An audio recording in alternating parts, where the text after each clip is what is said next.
Money Vikings. All right, Money Viking G here. Welcome back to the show. I got a really good one for you. So, some really good news in the crypto Bitcoin space.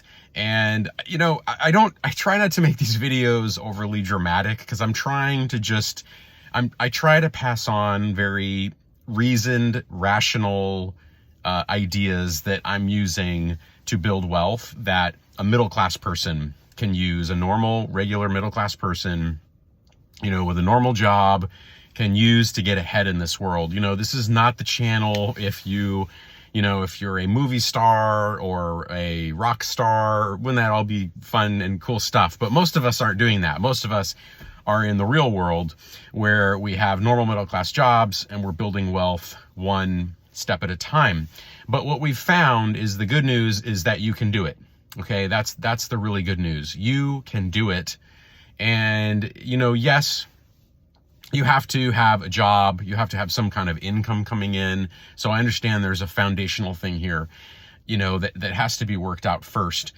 But the reality is that most of us in the middle class, if we apply some of the skills and some of the rules of thumb, and if we can avoid doing the really bad things for our finances, getting in over our heads on too much mortgage debt, buying the car we really can't afford, going crazy with the credit cards, with trips and clothes and shopping and all this extraneous stuff, and then getting completely spiraling out of control. So if we avoid that stuff, do a couple of automated things right, then you're pretty much gonna do fine overall. But here's the deal. So that I've been talking a lot about Bitcoin and crypto lately, and I've been talking about it for months now. In fact, Jerry and I have been investing in it for 7-8 years. But the bottom line is now is the time. So it's going big. So the big announcement is that the president announced that there's going to be a Bitcoin strategic reserve.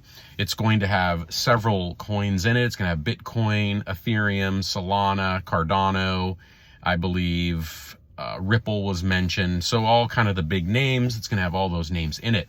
And if you understand the structure, the political structure, it's really going to happen. So next week, I believe at the end of the week is going to be a White House crypto summit. So times are changing and it's changing fast. So I'm pretty sure Bitcoin's going parabolic at this point. I don't know how it can't, because if you have nations start to pile in, you're going to have you're going to have a supply shock is what's going to happen. There just isn't a lot of Bitcoin, as we all know. That's the beauty of it. It is digital gold, and there's only 21 million ever. There's probably about 6 million lost forever. These are estimates, so I don't know exactly, but the estimates, there's probably about 6 million lost. There's about another 1.5 million, I think, to be mined. There's maybe 19.5 million mined. There's only 1.5 million left to be mined. 6 million have been lost. So that, right, you take 7.5 million off the table right away. You get somewhere around, what are there, let's just say for estimate's sake, let's say there's 13, million out there. Well, a lot of those are getting gobbled up by large companies, corporations, BlackRock, Strategy, etc. Individuals do still own a lot, but most individuals own, maybe 1 or 2 Bitcoin or less than 1 Bitcoin. And that's why they call stacking sats, stacking Satoshis. You can break a Bitcoin up into Satoshis. And so you want to stack sats is the name of the game. So the bottom line is that it's something we've been talking about a long time. We're headed towards a supply shock, which means there just will not be enough for the demand. And so what does that do? That drives the price up, because when you have limited supply of something, the thing about Bitcoin is it's pure classic economics. It's purely supply and demand. That's why the volatility is so great. There's no sort of middle kind of manipulation. There's nothing that smooths that over, like a weekend or big institutions that own blocks of it, or the fact that most people aren't paying attention, just like you would see with the S&P 500 or a lot of stocks. It's pure supply and demand. So when you have that situation, you have more volatility, but you've got to look at the long-term trend, and you have to look at what's happening.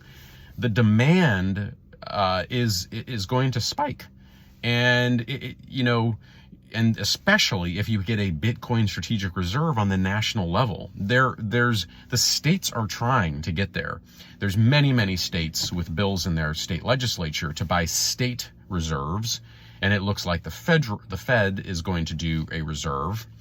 So then other countries are going to, remember, this is a global currency. This is a global asset.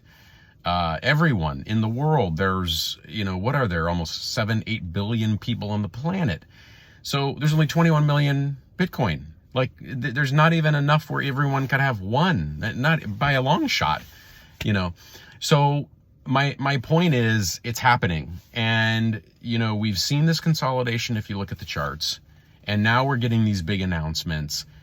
My point is this, supply shock is coming. So I'm adding, the position. Again, I still stay somewhat reasonable.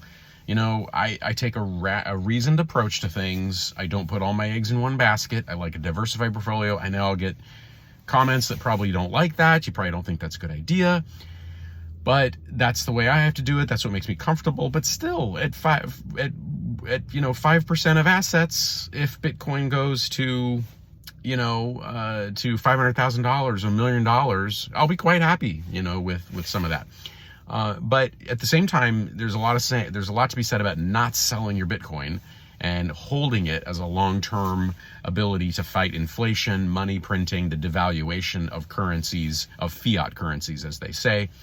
And that's it. That's a wrap. So hey, thanks for watching, and we'll talk with y'all later. Please like, subscribe, all that great stuff. All right, bye.